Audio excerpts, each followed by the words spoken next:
Tem caso de náufrago que vai parar em ilha, assim? Tem. E vive na ilha um tempão? Não, até viver ser na ilha não, resgatado? mas Não. não, viver na ilha não, porque hoje em dia o mundo já está bem habitado, então você tem poucos lugares assim que você pode considerar aí Que não tem desabitados, né? civilização. Então, hoje em dia não, no passado sim, isso era muito frequente, mas de náufrago em parar em ilha, sim. Tem uma história que eu sempre conto, desculpa se alguém já ouviu essa história em outro lugar que eu fui, mas para mim é o caso mais extraordinário que eu conheço de todos que eu já pesquisei de sobrevivência no mar, que foi o de um pescador mexicano em 2014. Recente, né? Porra. Super, né? 9 anos. Né? Pois é. E esse cara ele saiu para pescar, ele e um companheiro dele, e um barco, uma grande canoa, na verdade, e um barco aberto, e eles pegaram um vento muito forte, o motor morreu, não conseguiram mais fazer o motor pegar, e eles foram sendo empurrados pela tempestade, pelo mau tempo, para o oceano aberto e foram. E não voltaram mais, não conseguiram voltar. Foram dados como mortos, etc. Os dois. E esse mexicano, que chama-se José Alvarenga, vivo ainda, ele acabou tendo que atravessar o Pacífico inteiro, a deriva, inteiro. E ele levou 14 meses fazendo. 14. Nossa.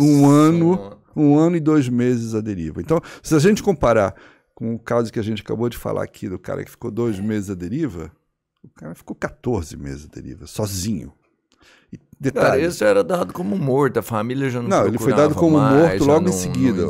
Uma semana depois ele foi dado como morto. Uhum. Ele fazia parte de uma cooperativa de pesca na vila dele lá. A cooperativa falou, infelizmente morreram. O companheiro dele, de fato, morreu depois.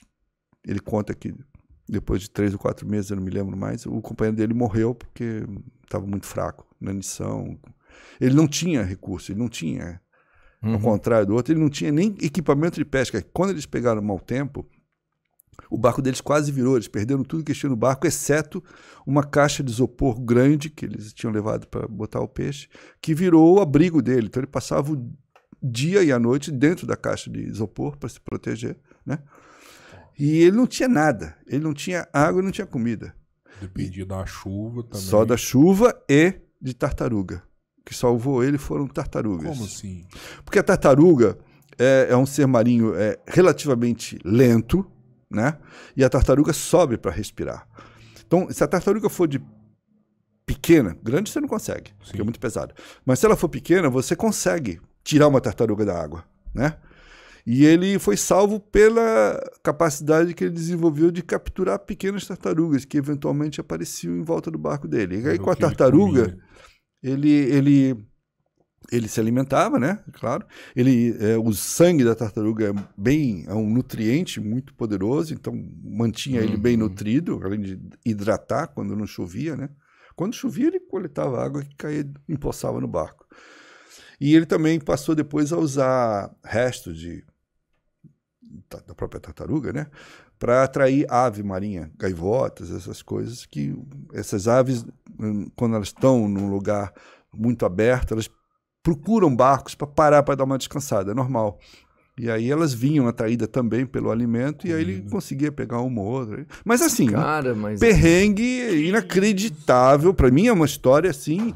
Quando eu fiquei sabendo desse fato, eu comecei a acompanhar, porque é recente, né? Eu comecei a acompanhar. E esse cara ele saiu da costa do México e atravessou o Pacífico inteiro e foi parar numa ilha, nas Ilhas Marshall, que é lá no Pacífico Sul, do outro lado. E ele chegou por conta própria, ninguém achou ele. Durante 14 meses, ele não cruzou com ninguém. Ele conta até que viu um navio passar que não viu ele. Ele não tinha como fazer nada.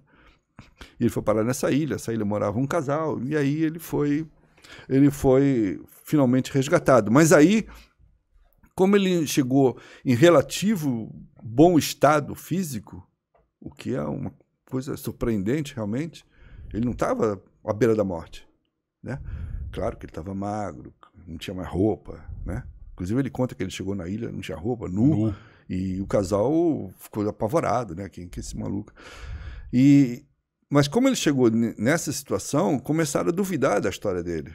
Começaram a duvidar de que ele, por exemplo, contava que o amigo dele tinha morrido. E falaram, não, você pode ter matado, exatamente, você matou o cara e comeu o cara. Canibalismo, né?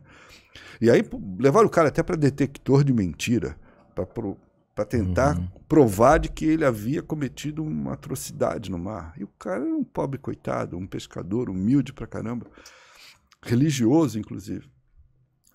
E, bom, por fim, finalmente reconheceram que o cara, na verdade, era um herói por ter conseguido sobreviver a tudo isso, né? E depois ele voltou pro México e aí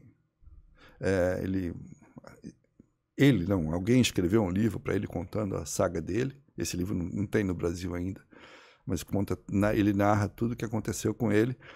E o que aconteceu, o lado perverso do bicho-homem é o seguinte: quando ele chegou no México, ele foi procurar a família do companheiro dele, né?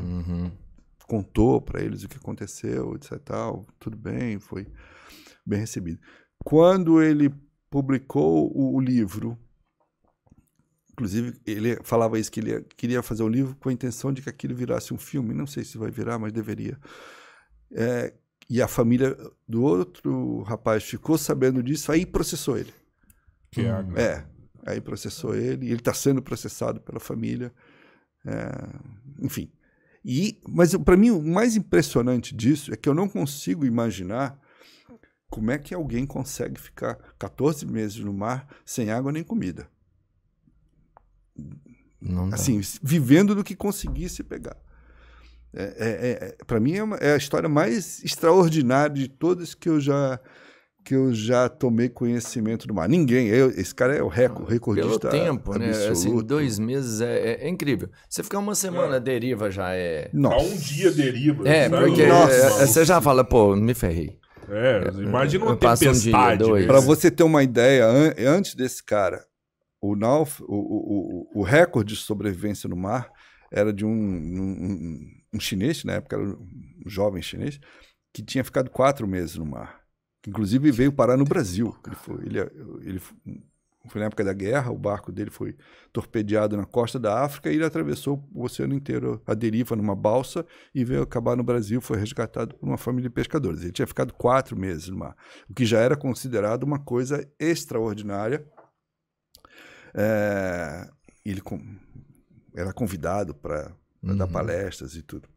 Sobrevivência total. E esse outro ficou 3 vezes mais. Ficou 14. Para mim, é uma coisa assim. Eu vou te falar que se ele tivesse, assim, uma fonte razoável, sei lá, algum recurso, sabe, vara, lugar para dormir, ainda era inacreditável. Se nós, urbanos que somos, estivéssemos dentro de um navio transatlântico, a gente não aguentaria ficar 1 mês à deriva. Sim, sim. Imagine. O barco do cara não tinha cabine, mano. Ele ficava na caixa de isopor para proteger do sol. Inclusive, ele deu o barco de presente pro casal que resgatou ele. Puta presente. Depois vocês dão uma volta aí no oceano que as barcos.